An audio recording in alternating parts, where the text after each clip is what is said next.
And welcome to MATV Kashmir in focus.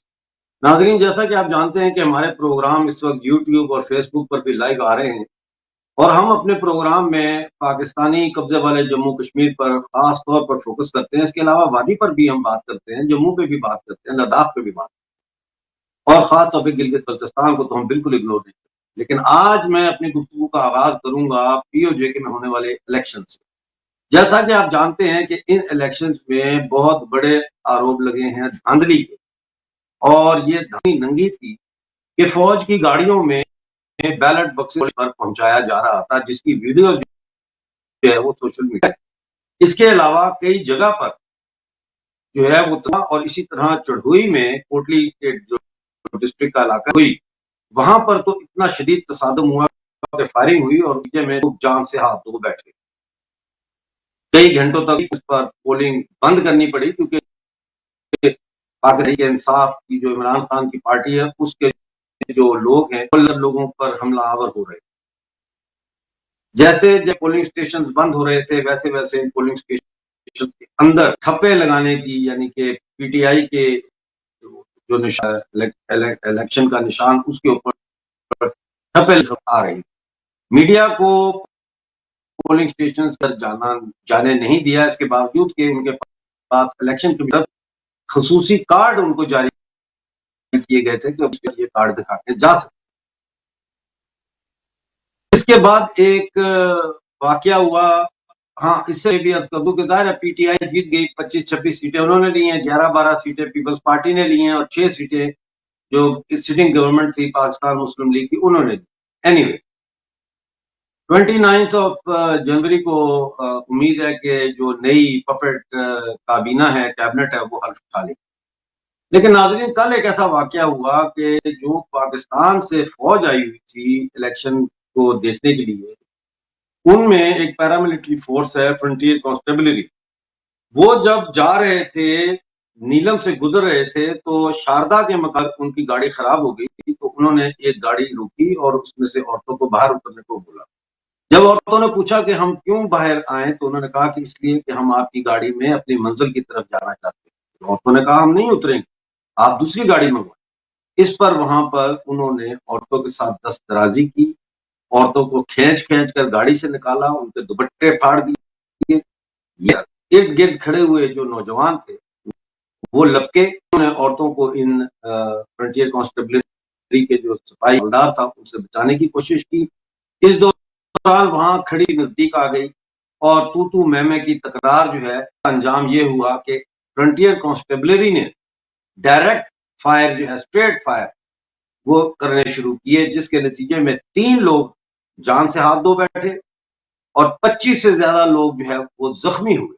इसके बाद नीलम वादी जो है उसके अंदर एकदम से मुजाहरे शुरू हो गए और बड़ी मुश्किल से फ्रंटियर कांस्टेबलरी के लोगों को हेलीकॉप्टर के जरिए जो है वो रेस्क्यू किया गया वहां से। लेकिन मुजाहरे बदस्तूर जारी रहे, पाकिस्तान मुर्दाबाद और आजादी के नारे जो है वहां लग रहे थे।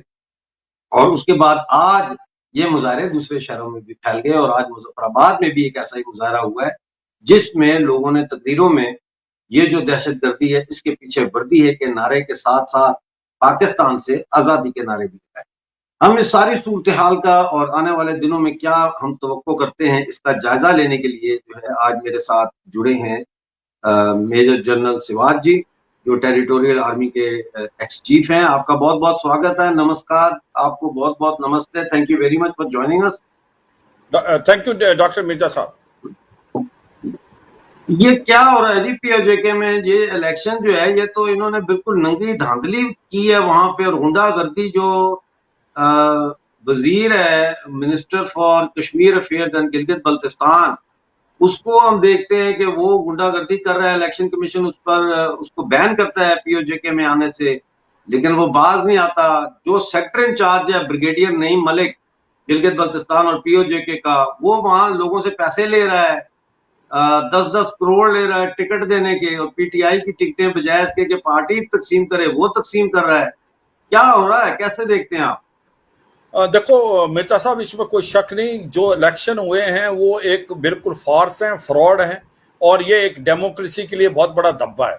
क्योंकि देखो पाकिस्तान ऑक्यूपाइड कश्मीर जो इसको पीओजे के और गिलगित पाकिस्तान में है, वहां पर कोई डेमोक्रेसी नाम की तो चीज है नहीं। जब भी इलेक्शन हुए हैं उसके अंदर एक प्रकार से धांधली हुई है, और जो भी गवर्नमेंट होती है सेंटर में उसकी ही गवर्नमेंट आती है ये पीओजे के में। वो क्यों? क्योंकि वो जो इलेक्शन कराती है वो अपने हिसाब से कराती है, और इसके अंदर जो आर्मी है वो एक रोल प्ले करती है कि इंश्योर करने का कि जीत उसी पार्टी की हो। और यही अब हुआ। अभी पाकिस्तान तहरीक इंसाफ पीटीआई जो इमरान खान की पार्टी की गवर्नमेंट है, और उसने जिस प्रकार से इलेक्शन किए हैं वो एक प्रकार शर्मनाक हैं, और शरेआम एक प्रकार से इलेक्शनों के अंदर रिगिंग हुई है, और फौज भी इसमें इन्वॉल्व थी।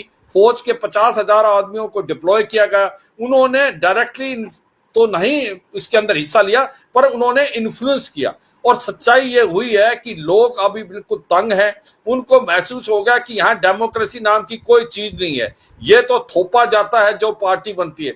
यूं तो इसका पीओजे को पाकिस्तान का पीओजे का प्राइम मिनिस्टर बोलते हैं, मगर उसके पास पावर क्या है? वो तो एक स्टूज है सेंट्रल गवर्नमेंट का। और एक प्रकार से जो पाकिस्तान ऑक्यूपाइड कश्मीर की हालात हैं वो दर्दनाक है, क्योंकि वहां पर ना बिजली, ना पानी, ना सड़कें, और सबसे इंपॉर्टेंट चीज है जो वहां नीलम नदी है, वो जो इंपॉर्टेंट है एक प्रकार से पीओके के लिए, उसका भी मुंह मोड़ के इन्होंने अभी पंजाब की तरफ कर दिया है। तो जब मुजफ्फराबाद के अंदर इमरान खान पहुंचे थे तो लोगों ने ये क्वेश्चन पूछा उनसे कि आप बड़ी बड़ी बातें करते हो, यहाँ पर डेवलपमेंट नहीं है, पानी नहीं है, बिजली नहीं है, और लोगों ने कहीं ना कहीं ये भी नारे लगाए कि आप भारत में देखें, भारत के जम्मू और कश्मीर में कितनी डेवलपमेंट होगी, लोग कहाँ से कहाँ पहुंच गए हैं, वहां पर पानी, बिजली, सड़कें हैं, वहां पर टूरिज्म आ रहा है, वहां पर स्कूल हैं, यहाँ पर कुछ नहीं। तो सच्चाई ये है, ये जो इलेक्शन हुए हैं ये फ्रॉड है, फार्स हैं, और ये बिल्कुल गलत हुए हैं, और ये एक प्रकार पीटीआई ने धांधली करके जीत की है, और ये इलेक्शन के लिए एक शैम इलेक्शन है। मिर्जा साहब जी जना साहब, आपको इस वक्त यूरोप में जो है हमारे टीवी देखने वाले जो है वो सुन रहे हैं इस वक्त, आपको ये रिकॉर्डेड प्रोग्राम नहीं है, तो ये बड़ा अच्छा है कि आप हमारे साथ जुड़े हुए हैं। इमरान खान जो है वो पाकिस्तानी कब्जे वाले जम्मू में लोगों को अपना मैंडेट इस्तेमाल नहीं है, और कहता है कि मैं रेफरेंडम कराऊंगा।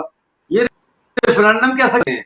ये तो रेफरेंडम नहीं करा सकते, ये तो तयशुदा जेके और पीओजीबी जो है ये भारत का टूट अंग, भारत का हिस्सा है।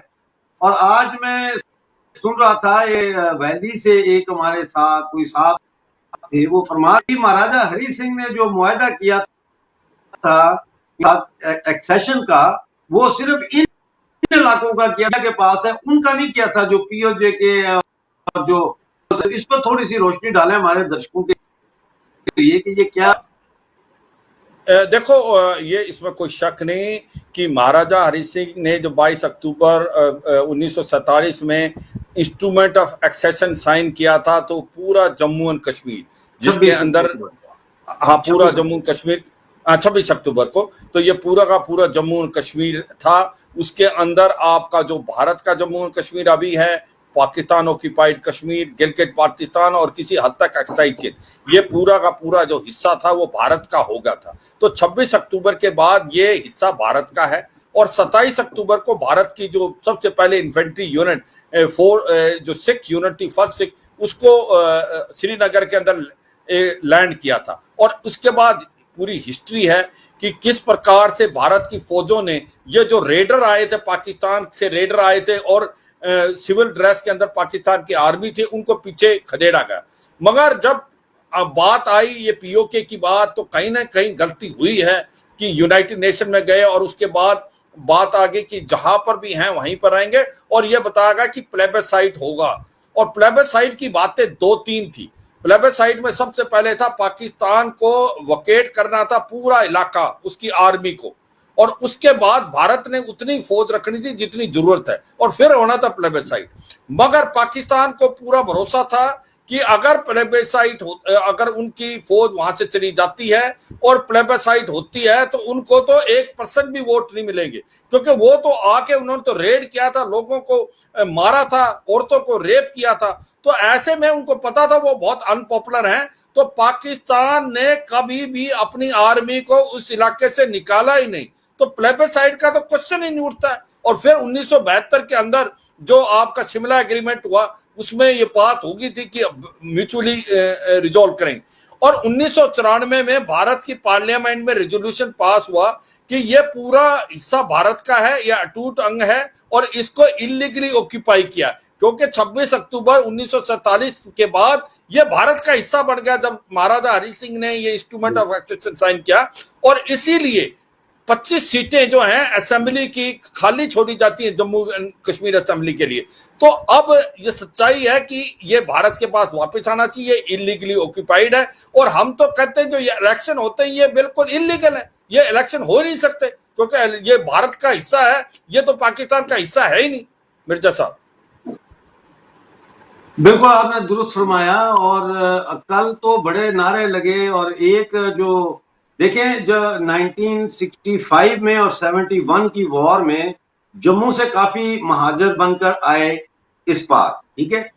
जब वो आए तो वो पंजाब में भी सेटल हो गए और वो इधर उधर सब जगह फैल गए। तो उनकी 12 सीटें हैं, ठीक है, और उनके बड़े बड़े हलके हैं, मतलब पेशावर कराची से लेकर कोयटा तक एक कॉन्स्टिट्यूएंसी है, इस तरह बड़े बड़े उनके फैले हुए हलके। तो वहां पे एक महाजर सीट पर जो इलेक्शन लड़ रहे थे, जो वहां से महाजर होके आए थे, उनका कैंप उखाड़ दिया गवर्नमेंट की पार्टी के लोगों ने। तो उन्होंने लाइव व्यू दिया जी टीवी को, और उस पर उन्होंने कहा कि अब आप जो हमारे साथ हो रहा है तो हमारे पास अब कोई चॉइस नहीं है, हम इंडिया को बड़ी मदद के लिए। तो वो जो महाजर आए थे पाकिस्तान में जम्मू से, मुसलमान महाजर, सोच के कि पता नहीं वहां क्या मनोसलवा बिक रहा है, उन्होंने भी अब पाकिस्तान का मजा चख लिया है। बहरहाल आगे बढ़ते हैं।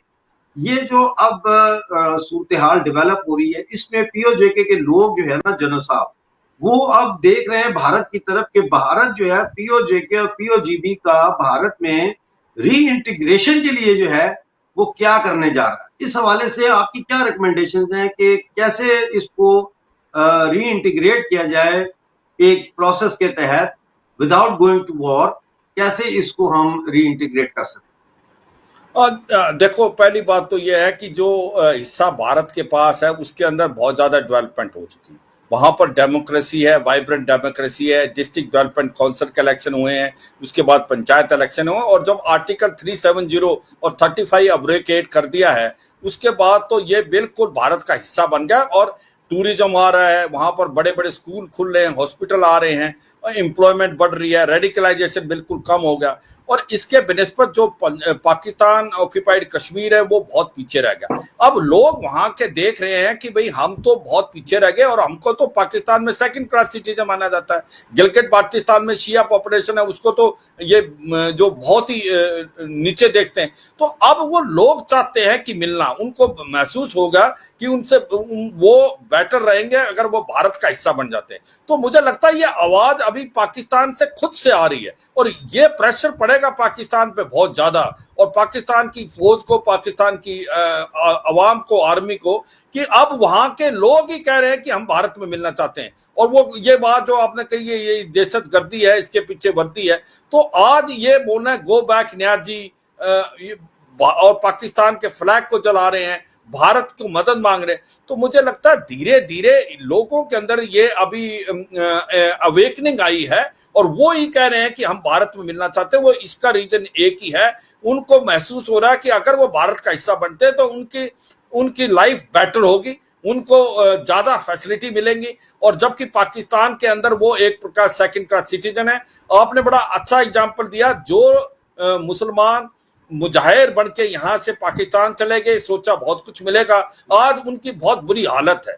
और वो अहमदिया भी जो गए थे यहां से, उनको तो अभी मुसलमान भी नहीं माना जाता पाकिस्तान में, ऐसी हालत है। तो मुझे लगता है कि ये अंदर से आवाज आ रही है, ये अंदर से जो प्रेशर आएगा पाकिस्तान ऑक्यूपाइड कश्मीर से, गिलगित बाल्टिस्तान से, वो इतना आएगा कि पाकिस्तान जो की आर्मी, पाकिस्तान की जो गवर्नमेंट है उसको रोक नहीं पाएगी, क्योंकि जिस प्रकार से अभी नाराबाजी चली है, लोगों की मूवमेंट चली है, ये मेरे को लगता है धीरे धीरे it will gather lot of movement और इनमें से होगी। और भारत को तो थोड़ा इशारा करने की जरूरत है, मुझे लगता है वो इशारा किया जाएगा सही टाइम पे आने पे।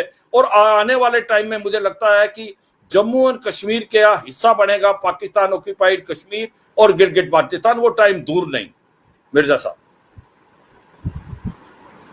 मेरा ख्याल है कि इस हवाले से अब री इंटीग्रेशन और पीओजेके के हवाले से जो है वो गुफ्तगू शुरू हो गई है इंडिया के मीडिया पर भी, और मुख्तलिफ स्टेप्स जो है वो ले रहे हैं। और ख्याल ये भी किया जा रहा है कि अगला जो बजट आएगा इंडिया का, उसमें जैसे बाकी स्टेट्स के लिए और यूनियन टेरिटरीज एलोकेशन होती है, उस बजट में बाकायदा पीओजेके और पीओजीपी के लिए भी डेवलपमेंट पैकेज अनाउंस किया जाएगा। ये एक शुनीद है, ये एक बात चल रही है, अभी होता है यानी वो एक अलग है। लेकिन जो पीओजेके के लोग हैं उनको ये बार बार कहते हैं कि हमारा तुम्हारे साथ कलमे का रिश्ता है। इमरान खान ने अपनी तकरीर में कहा कि हमारा और आपका रिश्ता ला इलाहा इल्लल्लाह मोहम्मद रसूलुल्लाह का रिश्ता है। तो अगर ला इलाहा इल्लल्लाह मोहम्मद रसूलुल्लाह का रिश्ता है, तो हम देखते हैं कि इस रिश्ते के तहत तो जो जितना जुल्म और बर्बरियत जो है इस आ जा रहा है कि हम भी मुसलमान हैं भाई, आप भी मुसलमान हैं, तो ये हलाल है। लेकिन हमारी जो है चीज वो आप पर हलाल, सिलेक्टिव हलाल है, यानी कि आप जो है वो अकाउंटेंट जनरल नहीं रख सकते, आप अपना कश्मीर अफेयर्स का मिनिस्टर नहीं थे, वो सारा पाकिस्तान से आएगा। बाकी हम जितनी मर्जी लकड़ी चोरी कर लें, पानी चोरी कर लें, आपके पहाड़ों से जितनी मर्जी मिनरल्स चोरी कर लें, प्रेशियस स्टोन्स चोरी कर लें, कोयला चोरी कर लें, सोना चोरी कर लें, क्योंकि हमारा आपके साथ कलमे का रिश्ता है, इसलिए वो सब जायज है। तो इन चीजों को आप क्या समझते हैं कि ये जो भारत की धरती माँ ये सीने को चीर कर पाकिस्तान की फौज मकामी सहूलतकारों के साथ मिलकर हमारे खजाने लूट रही है, इसके ऊपर भारत को क्या आवाज उठानी चाहिए? आप कैसे देखते हैं? हाँ बिल्कुल उठानी चाहिए। ये जो एक्सप्लॉइटेशन हो रहा है जम्मू एंड कश्मीर में, जो पाकिस्तान ऑक्यूपाइड जम्मू एंड कश्मीर है, और स्पेशली गिलगिट बाल्टिस्तान में जहाँ से चाइना पाकिस्तान इकोनॉमिक कॉरिडोर बना है, वहां पर सारे रिसोर्सेज अभी पाकिस्तान ही नहीं चीन भी ले जाएगा। और ये सभी लोग बड़े नाराज हैं गिलगिट बाल्टिस्तान में चाइना पाकिस्तान इकोनॉमिक कॉरिडोर के, और वो चीनियों को भी डर है, उनके जो इंजीनियर टेक्नीशियन और जो है वर्किंग फोर्स सारी चीन से आई है। बस एक मिनियल जॉब, जो छोटी मोटी जॉब है वो मिली है लोकल आदमियों को। और इसी प्रकार से जो पीओजेके का हिस्सा है उसके अंदर भी जितने भी रिसोर्सेज हैं उनको एक्सप्लॉइट करके पाकिस्तान अपने मेन उसमें ले जा रहा, बल्कि पंजाब की तरफ। और वहां पर क्या करा, पुराने फौजी जो हैं उनको भी सेटल डाउन करा रहा है ये पाकिस्तान ऑक्यूपाइड कश्मीर में, डेमोग्राफिक पैटर्न चेंज करने की कोशिश रहा है, इसको पंजाबी एक प्रकार शेप देने की कोशिश कर रहा है पाकिस्तान।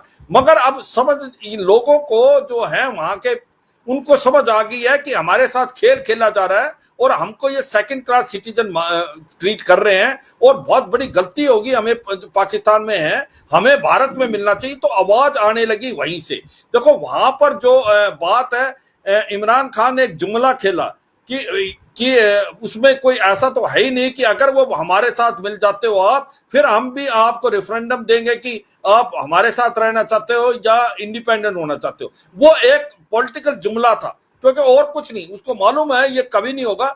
असलियत तो ये है कि लोग अभी तंग हैं, लोग नहीं रहना चाहते पाकिस्तान में, क्योंकि पाकिस्तान की खुद की हालात बहुत खराब है, टूटने के कगार पे, 120 बिलियन डॉलर का कर्जा है। मुझे लगता है ये पीओजेके ही और गिलगिट बाल्टिस्तान नहीं, ये हो सकता है आने वाले समय में 4 हिस्सों में टूट जाए। ये एक सिंध का इलाका, ये खैबर पख्तूनख्वा, बलूचिस्तान और पंजाब, ऐसा भी हो सकता है। क्योंकि वो इसलिए क्योंकि एक तो आतंकवाद बहुत ज्यादा फैल गया है, उसके बाद इकोनॉमिकली बुरी हालात में है, पाकिस्तान जो है चीन का एक प्रकार से एक्सटेंडेड स्टेट बन गया है, जब से ये चाइना पाकिस्तान इकोनॉमिक कॉरिडोर आया है तो ये एक प्रकार डेट के अंदर डूबता चला गया है। मुझे नहीं लगता ये पैसा दे पाएगा। और लोग जो हैं, आज बलूचिस्तान लिबरेशन की मूवमेंट चली हुई है, सिंध के अंदर मूवमेंट है, खैबर पख्तून में पश्तून नहीं चाहते। तो ऐसे में मुझे लगता है कि पाकिस्तान के आने वाले समय में इकोनॉमिक प्रेशर के कारण ही टुकड़े हो जाएंगे और गिलगित बाल्टिस्तान और पीओजे का हिस्सा वो भारत के अंदर मिलेगा। मेरा एक ही गुजारिश है हिंदुस्तान की गवर्नमेंट को कि जब हम 25 सीटें खाली छोड़ते हैं, उन सीटों को खाली क्यों छोड़ रहे हैं? उसके जो नुमाइंदे हैं उनको हम इलेक्ट करके जेएनके के असेंबली में बिठाएं, तो जब तो उनकी आवाज सुनी जाएगी और तभी जो पैसा अलॉट होगा तभी उस पर आप अमल कर पाएंगे। तो मुझे लगता है कि अभी 25 सीटें खाली छोड़ने की बजाय उनके ऊपर किसी तरीके से इलेक्शन कराए जाएं, जो लोग वहां पर नहीं है, सो दैट उन सीटों को भर के वहां की भी रिप्रेजेंटेशन हो जम्मू एंड कश्मीर असेंबली में। मिर्जा साहब। जी जी, बिल्कुल सही बात है, ये ऐसा होना चाहिए। और इसके अलावा मैं समझता हूँ कि श्रीनगर की जो हाई कोर्ट है और सुप्रीम कोर्ट है, वहां पे इजाजत होनी चाहिए कि पीओजेके के जो लोग हैं वो अपने ग्रीवियंसेस लेकर आ सकें और वहां पे मुकदमे करा सके। देखिए ना, इस वक्त हमारे पास कोई अदालत नहीं है, हम कहाँ जाए? हमारे लोगों को उठा के ले, हमारे 2 बच्चों को गोली मार, 3 को उन्होंने शहीद कर, तो हम कौन सी अदालत में जाए? कोई ऐसी अदालत तो है बायस्ड हो। पाकिस्तान की अदालत में लेके जाएंगे तो आपका क्या? पाकिस्तान जो है वो फौज जिन्होंने गोली मारी है उनके खिलाफ फैसला देगा? कभी भी नहीं देगा, आज तक नहीं दिया, बल्कि उल्टा फैमिलीज को वो हरास करेंगे। बिल्कुल, देखो आपने मिर्जा साहब बिल्कुल ठीक बोला। ये समय आ गया है कि भारत को 2 कदम आगे बढ़ना पड़ेगा। और आप सोचें, एक तो ये आवाज आनी चाहिए पीओजेके में ही और गिलगित बाल्टिस्तान में, और उसके साथ साथ भारत को भी आगे बढ़ के उनका हाथ पकड़ना पड़ेगा, क्योंकि अकेले वो कर नहीं पाएंगे। और ऐसे में जो आपने बोला कि इनको फैसिलिटी देनी चाहिए, जो हमारा जम्मू एंड कश्मीर का हाई कोर्ट है श्रीनगर और जम्मू में, वहां पर अपना केस लड़ सके। उसके बाद उन असेंबली सीटें उनको हों और उनको और बाकी फैसिलिटी भी सारी मिलनी चाहिए जो दूसरी स्टेट को मिलती है भारत में। उनको महसूस होना चाहिए वो भारत का हिस्सा है, और क्योंकि हम कहते हैं वो भारत का हिस्सा, तो लगने भी चाहिए। ग्राउंड पे भी हमें ये सारी कार्रवाई करनी चाहिए जिससे उनको महसूस हो। और आवाज मुझे लगता है अंदर से बहुत बड़ी आने लगी है। और अब जब से ये इलेक्शन फार्स हुए हैं तो लोग तंग हो गए हैं, जिस प्रकार से उनके ऊपर ये फार्स डेमोक्रेसी थोपी गई है। पीटीआई ने अपनी गवर्नमेंट बना दी है। बिल्कुल सही कह रहे हैं आप, बिल्कुल सही कह रहे हैं। तो ऐसे में तो ये जो नाज़रीन, आपने आज आपको मैं ये चलते चलते खुशखबरी देता जाऊं कि भारत ने पीओजेके को, यानी आजाद कश्मीर जिसको कहते हैं, गिलगित बल्तिस्तान को भारत में रीइंटीग्रेट करने के लिए जो सिलसिला है वो शुरू कर दिया है। उस पर काम शुरू हो गया है और बड़े बड़े थिंक टैंक जो है इस वक्त वो सरकार, भारतीय सरकार को पेपर्स तैयार करके दे रहे हैं कि किस तरीके से पीओजेके और गिलगित बल्तिस्तान को रीइंटीग्रेट किया जाए भारत की यूनियन टेरिटरी जम्मू कश्मीर में और लद्दाख में। लिहाजा मेरा पैगाम अपने भाइयों को, पानी कब्जे वाले जम्मू कश्मीर और पाकिस्तानी कब्जे वाले गिलगित बल्तिस्तान को ये है कि हाँ, अंधेरा है, रात बहुत लंबी, अब ये रात का वो पहर है जिसके बाद आपका आज हमारे साथ जुड़ने का बहुत बहुत शुक्रिया। अपना बहुत सारा ख्याल रखिए। बहुत धन्यवाद आपका। जय हिंद। Thank you. जय हिंद।